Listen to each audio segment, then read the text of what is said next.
9:06 on your Thursday morning. This is the fourth and final hour of today's Thursday edition of the number one rated Nielsen News Talk show in New York City, Sid and Friends in the Morning. And we decided a couple of weeks ago to bring on Bo Dietl twice a week because he's great. The listeners love him. I love him dearly. He's on every Tuesday at 7:40, and then he comes live in studio every Thursday at 9:05, and he sets this effing city on fire.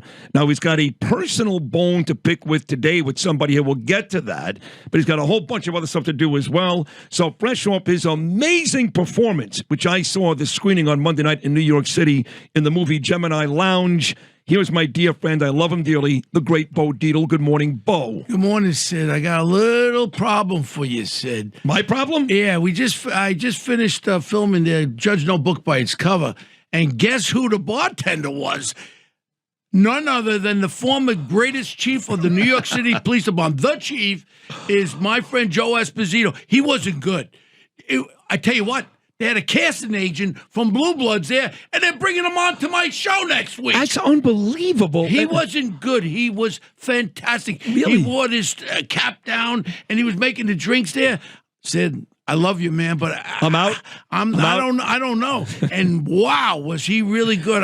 I was very lucky to work right with him, and that's great. He stole the show. That's all. And then that's Chris Marmondo, who's in Gravesend with you and I. Yeah. That's his show. And actually, when you called me a couple of days ago with Joe in the car, I was so happy for Joe. You know, he lost his wife last year, and he really had a tough time for a couple of months. And I'd see him once in a while, Bo, pop up at Sorrentino, the Italian restaurant in the Rockaways, and you know, he would be there with Patricia DeMango or the Monsignor, just trying to get back to life. And to hear this, where you've given him now 2 acting opportunities for a great chief, that's great. I didn't give it to him. There was, like I said, someone from Blue Bloods picked up on what he was doing. Wow. And they said, you got to be in the Blue Bloods with Bo. Awesome. I mean, come on, that was it. So he's going to be at the wedding, he told me, in Blue Bloods. Yeah. So basically, that I'm going to start filming that next week. But let's clean up a little issues that are going on. You know, everyone's out there. We're all listening. Now, all of a sudden, they're talking about city workers working remotely from home. Did you ever go into a city agency?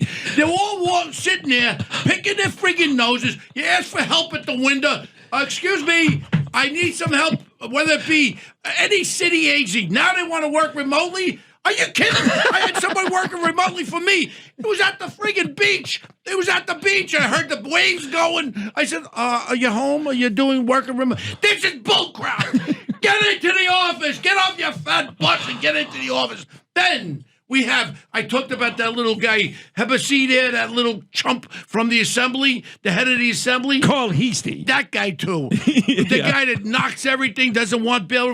Now the woman with the kerchiefs. A bigger fool. What's her name? Andrea Stewart-Cousins? Andrea Stewart-Cousins. All of a sudden, she didn't like the way the judicial vote was going. They wanted to vote this great judge in there as the head of the judges of New York State. A wonderful, wonderful judge. And they tried to get him in there. And the Judiciary Committee voted to bring him in there. And then you want to hear the dysfunction? This woman, Curtis around her, says, no, we're not going to approve that. We're going to have a vote with everybody. Who is everybody in the state senate? 99% of people like the Star Wars bar scene. Oh, sure, whatever you want. All the progressive. Oh, my God, liberal. So that's now all of a sudden, now she voted this poor man down, this great Hispanic man. Did you remember his name? You don't even remember. His name is LaSalle. It's LaSalle. And what's bad about this is Hochul picked him, and I despise Hochul.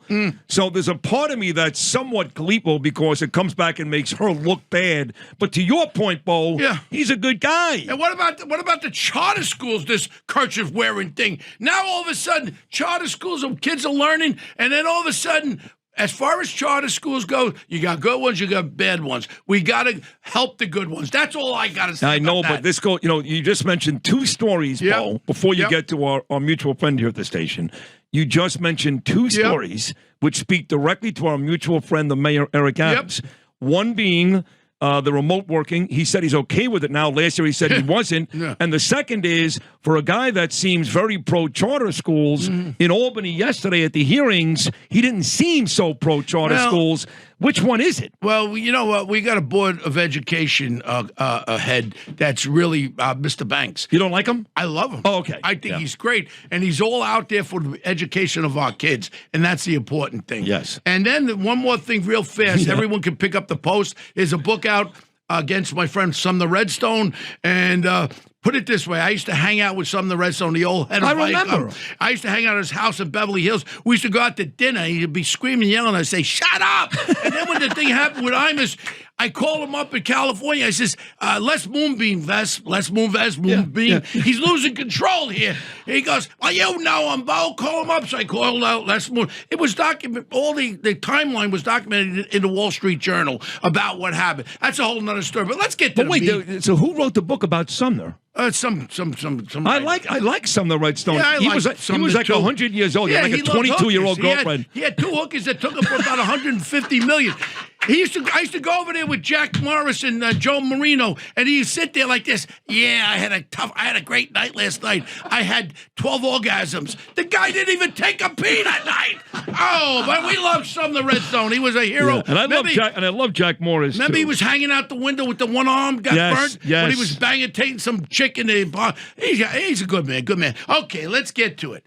I heard some things on the radio with my friend with the red bonnet. Yes. My friend Curtis Sliwa. This was on yesterday's show with me. Yeah, and he talked about me and John Gotti was afraid to go into Canarsie, and basically Bo was a punk to go into Canarsie, where the Gemini Lounge was. Curtis, Canassie's the 6th precinct. The Gemini Lounge is in Flatland. It's not even in Canarsie, you red-bonnet fool. You know what? You probably went to the Gemini ice cream store. Then you tell on the air, oh, I saw Roy DeMeo. I said, you have a problem, we'll take it out. First of all, if you walked into the Gemini Lounge, the only thing we would have found in the garbage can was your little red bonnet.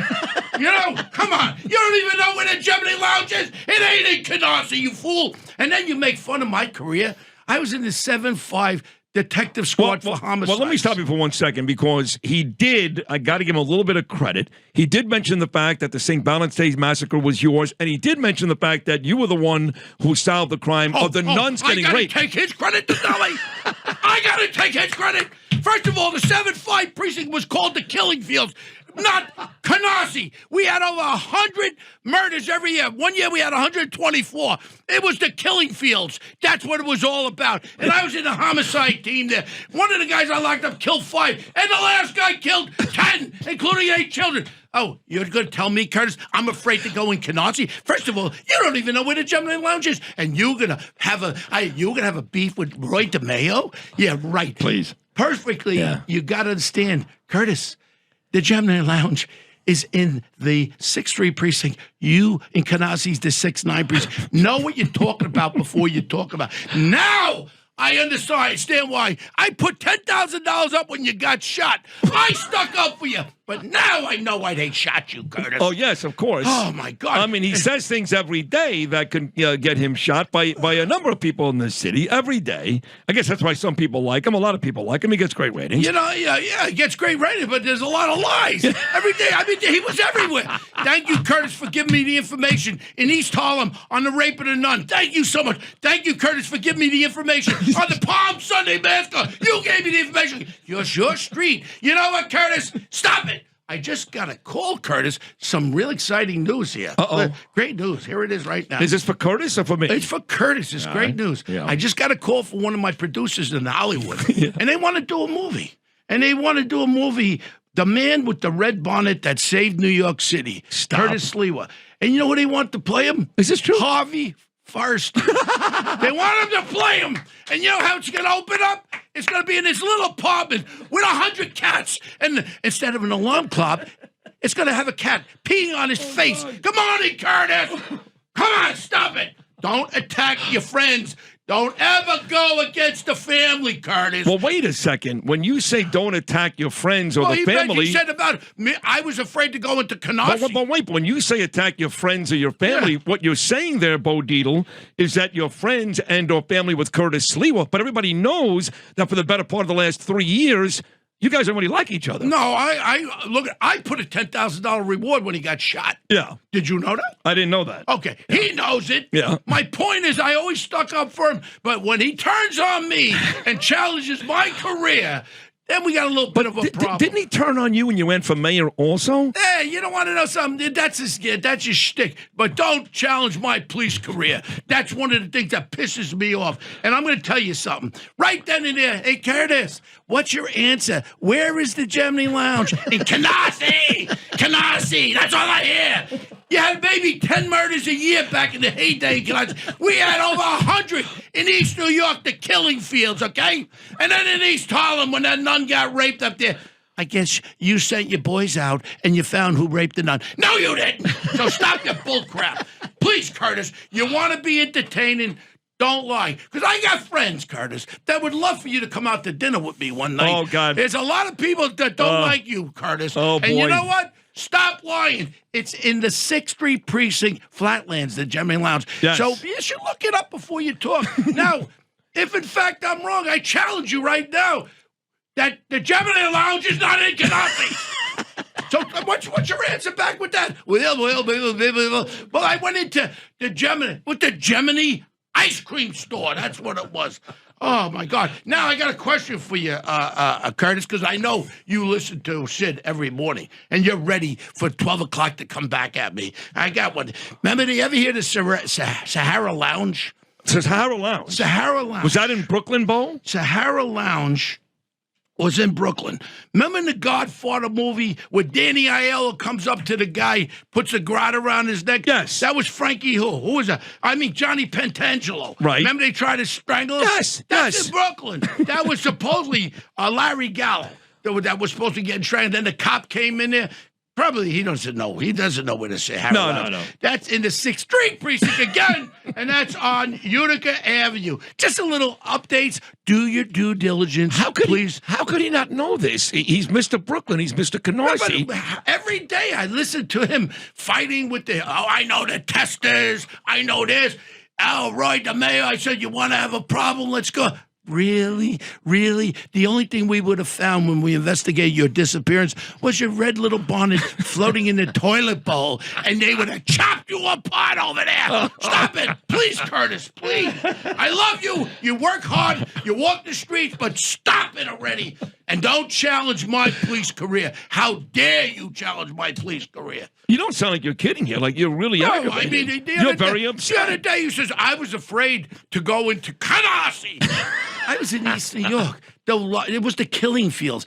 100 murders every year. Yeah. 100. That's all I did was lock murders up. Canarsie. You're not afraid of anything. I'm not afraid of anything or anybody. Right. Listen to me. All joking aside, you can say what you want joking around, but don't challenge me. No. Because you know what?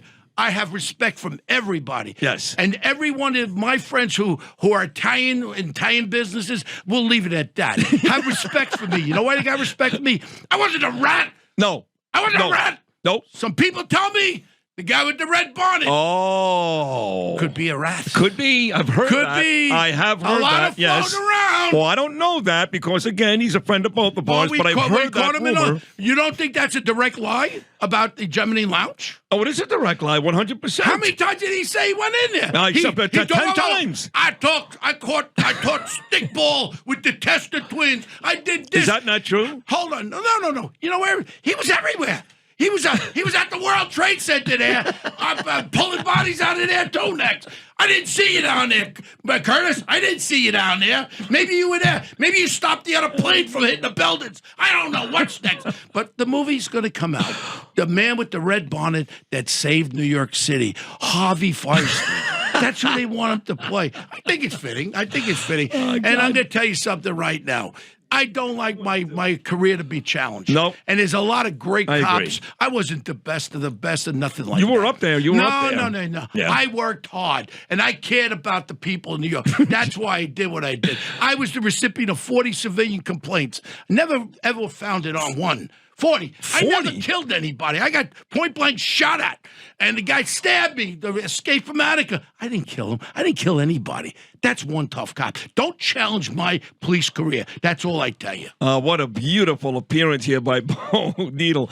We should rub a poll on a WABC. Who do you believe? No, just why don't you just Google Right. where the hell Jimmy Lounge is? They don't need a poll. Just Google the damn thing. It's not in Canarsie. It's in Flatlands. There you go, folks. The Gemini Lounge is in Flatlands, not Canarsie. And I can't wait, based on this amazing in-studio appearance. He has become the go-to guy in studio, Bo Dietl. I can't wait for Curtis tomorrow to try to explain this. He's going to be on this afternoon at 12 o'clock. He attacks all your friends, and I guess I'm his target of the day. But there's the one question tomorrow when you bring him on. Where is the Gemini? But you've been telling us, Canarsie! Don't you know where? No, that was the Gemini ice cream shop. And that was Roy DePicho. We used to give him his strawberry ice cream. Not Roy DeMayo. He would have chopped you up, pal.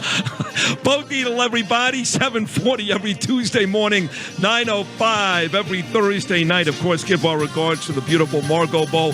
We'll come back with famed defense attorney, my dear friend of 43 years, Joseph Tacopina, right here on Sid and Friends in the morning, right at the